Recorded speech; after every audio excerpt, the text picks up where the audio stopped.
First of all सेल्सबाट variable cost of goods sold घटाउँछौँ। Sales हाम्रो क्वेसनबाट भेटिन्छ। हाम्रो क्वेसनमा भनेछ 60,000 वटा सेल गरेको 10 रुपैयाँमा, द्याट मिन्स 60,000 इन्टु 10 6 लाख भयो।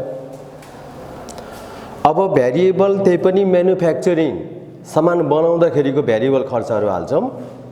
त्यसमा छ, I will show you question also. It is given like this way. Variable cost of goods सोल्डमा पर्ने मेटेरियल, लेबर, भेरिएबल म्यानुफ्याक्चरिङ हो। त यहाँ चाहिँ रेट दिएको छैन, no problem, we are clever enough, हामीले गर्न सक्छौँ। फर इक्जाम्पल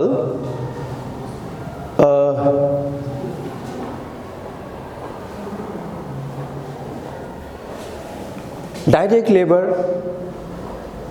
मटेरियलको कुरा गरौँ। मटेरियल भनेर 80,000 दिएछ। 80,000 रुपिस खर्च भएको कतिवटा सामान बनाउनलाई हो? 80,000 युनिट बनाउनलाई हो। द्याट मिन्स एउटा बनाउनलाई कति लाग्यो? ₹1। सो हामीले के लेख्यो? मटेरियल ₹1, 80,000 इन्टु 1, 80,000 त हामीले लेख्नै पर्यो। Rate we are calculating, it is because हामीले पछाडि स्टकको इभ्यालुएसन गर्दाखेरि द्याट म्याटर्स, त्यो हामीलाई चाहिन्छ। सो नेक्स्ट वान लेबर हेर्नुहोस्। लेबरको खर्च कति भनेछ? 20,000। 80,000 खर्च बनाउनलाई 20,000 लाग्छ भनेपछि 20,000 डिभाइड बाई 80,000 गऱ्यो भने कति आउँदो रहेछ त? You said 0.25। त्यही लेख्दै मैले। Next one will come variable manufacturing overhead 1,20,000। त मैले भेरिएबल म्यानुफ्याक्चरिङ भनेर 120 त लेख्नै पर्यो। तर रेट चाहियो हामीलाई। रेट कसरी निस्किन्छ? 1,20,000 डिभाइड बाई 80,000 गर्दाखेरि 1.5 आयो। नेक्स्ट वान, यसलाई हामीले total variable cost of goods sold भन्छौँ।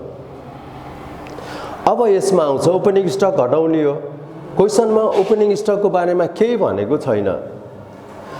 यदि युनिट प्रोड्युस 60,000 छ, बेचेको 60, यु नो द बेचेको 60 छ, प्रोडक्सन गरेको 80, ओपनिङ त दिएकै छैन भनेपछि हामीले ओपनिङ स्टकलाई हामीले के राख्यो?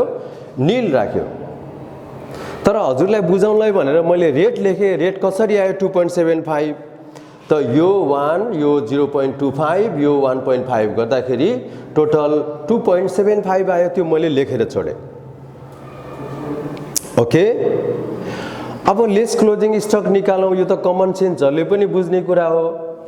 80,000 वटा प्रोडक्सन गर्ने, 60,000 वटा मात्रै बेच्ने भने त 20,000 बच्छ। बैमा बुझ्नुभएको छ नि? बैमा 20,000 वटा बच्छ। त भनेपछि लेस क्लोजिङ स्टक भनेर 20,000 इन्टु 2.75 गरेर 55,000 को सामान त घरमै रहेछ, फ्याक्ट्रीमै रहेछ, घटाउनु पर्यो। सो घटाएर यो लग्दे, यसलाई यो चाहिँ के हो? Variable cost of goods sold हो।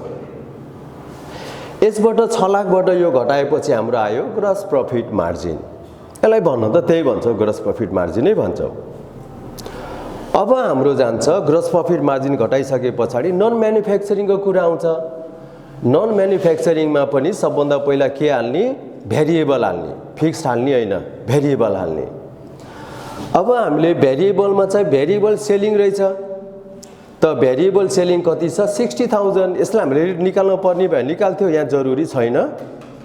अलराइट, त 60,000 मैले लेख्दिएँ, 60,000 मैले घटाइदिएँ। 4,35,000 मा 60,000 मैले घटाइदिएँ, किनकि variable selling you can see there, यहाँ चाहिँ दिएको छ भेरिएबल सेलिङ ओभरहेड भनेर।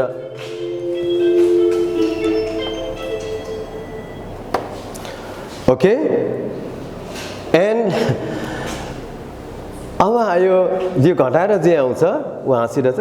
भिडियो त्यतैतिर ठिक गर्नुभयो, जो हाँस्छ त्यसलाई भिडियो हालिदिनु। अनि इन्कम बिफोर फिक्स्ड कस्ट आयो।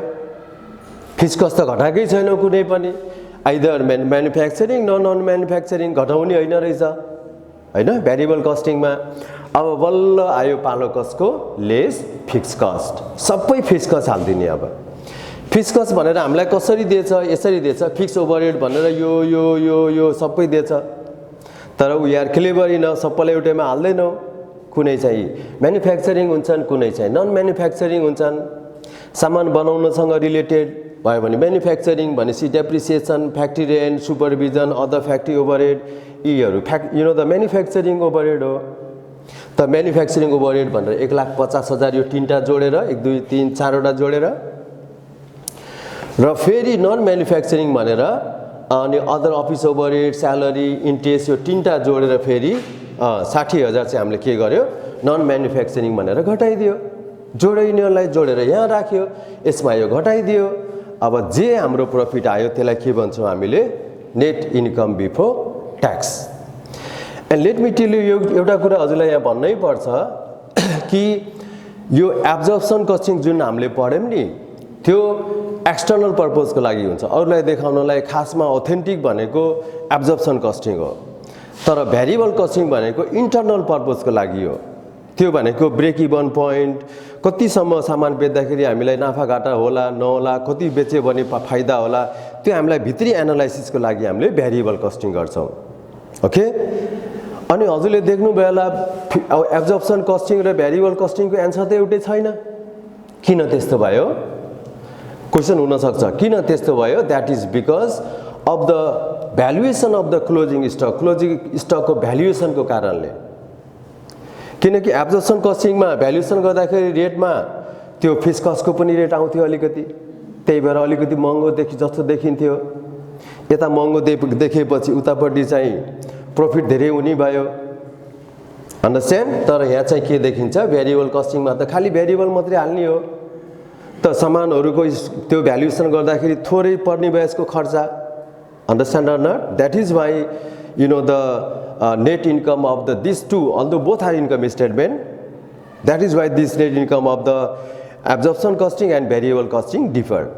Okay, and thank you so much, thank you for listening me. And if you want to see other videos also, what to do? Subscribe, like, comment. My students are saying so. Okay, thank you so much.